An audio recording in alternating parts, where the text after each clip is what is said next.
Earlier, I spoke to Stephen French of the U.S. firm Legal Bill. In the light of that failed prosecution against former Bear Stearns fund managers, I began by asking him why authorities find it so hard to prosecute financial fraud.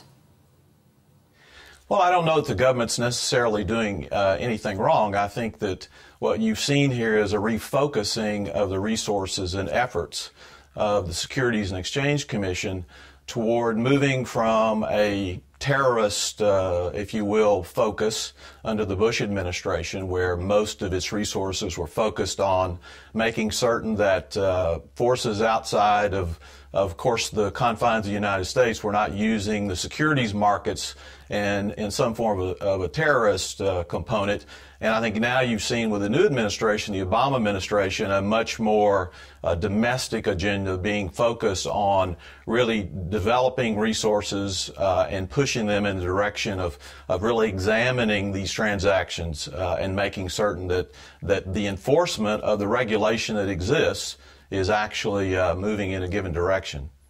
Financial markets are so complex. Can any government really hope to keep them in check?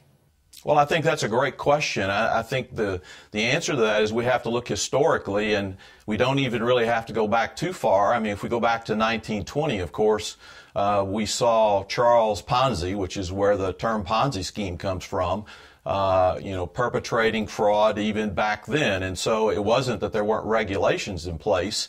It was the political will or the political focus to really enforce those regulations. And as we look forward even into the 80s, when we had the situation with Ivan Boesky during, I think, 1984 timeframe, same kind of situation. It wasn't that there was not regulation in place.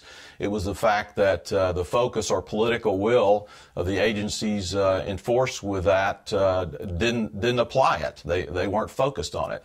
So as we move forward to today, really what we're seeing, as Solomon said, is nothing new under the sun. But that doesn't mean that we shouldn't continue to have an effort to try to get a handle on these things. But I think as far as stopping them, no, we'll slow them down. And of course, the political winds will change. Right now, currently, we have an administration in the United States that's focused and has made this a priority. In 4 years or 8 years, whenever this president's term should end, who knows what the political winds may bring about. That was Stephen French of the U.S. firm Legal Bill.